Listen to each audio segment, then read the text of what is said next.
we would like to acknowledge the traditional owners of the land, the Indigenous people of Australia.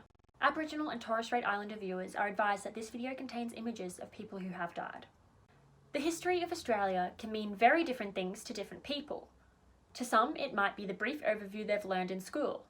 To others, it might mean the knowledge and stories of the people and land handed down through generations. However, the true history of Australia and how its Indigenous people fit into the story has become more and more recognised as time has gone on.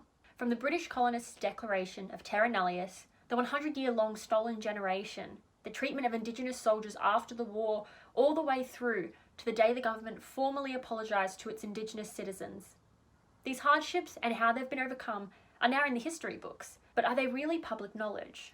You've likely heard the names and read the headlines, but do you really know the people or understand the gravity of their achievements? Could you tell me even a quarter as much about our most famous Indigenous figures as you could about a Kardashian? Eddie Mabo is a prime example of this fact, having undoubtedly been talked about in school, but rarely more.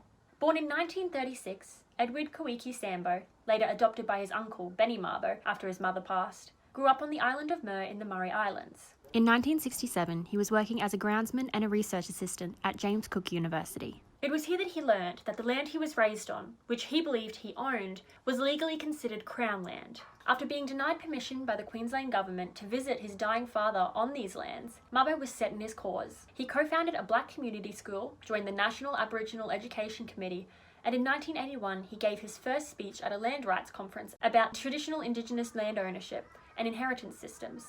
On the 20th of May 1982, Eddie Mabo, Reverend David Passy, Selawia Mapa Salih, Sam Passy, and James Rice began their legal claim for ownership of their respective land with the High Court of Australia. After 10 long years, the High Court ruled in favour of Mabo and his fellow plaintiffs on the 3rd of June 1992. Sadly, Eddie Kawiki Mabo passed from cancer in January of that year. However, the ruling in the Mabo case changed land rights for all of Australia, replacing the doctrine of terra nullius. The Native Title Act of 1993 passed through Parliament, clearing the way for further claims and compensation by Indigenous Australians where previously they did not have the right. A lesser-known, prominent Indigenous activist is Vincent Lingiari. Vincent was born in Victoria River Gorge, Northern Territory in 1919. He began his working life with his mother and father on a Vesti-owned cattle station called Wave Hill. While working here, he received no formal education, and by age 12 he was completely absorbed into the station work at the stock camps.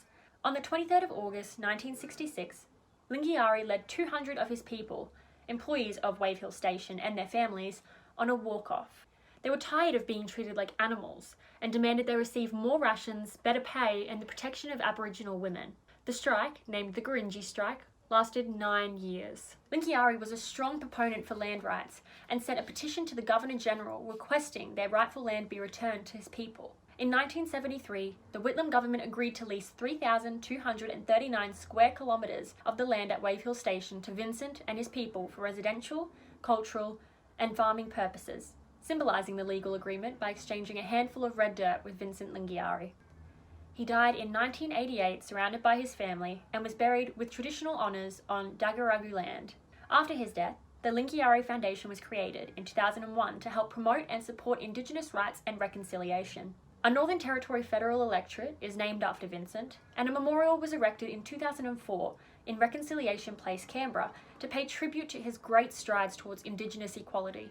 Eddie Mabo and Vincent Lingiari are just two of the many Indigenous people who have spent their lives fighting for equality and justice for Indigenous Australians. There are countless Indigenous people who are fighting for this cause because there is still a large divide between white and Indigenous Australia. An example of this is the health gap. Life expectancy of Indigenous people is significantly lower than that of non-Indigenous people. Indigenous culture is something that is not included in mainstream media and TV very often. This has to make some people wonder why Indigenous people and their culture aren't shown as much as they should be on mainstream channels. Often it's white Australia who monopolises the sharing of this information to the rest of the country. Where are the invitations extended to the elders and teachers in the Indigenous community to share their experiences? Why are we always relying on and accepting the words of some pale-skinned man or woman who has never experienced living as an Indigenous person? Is that okay? How could that be so widely accepted? Thanks for tuning into 5 Minutes. Please join us next week for a non-Jewish perspective into the Holocaust.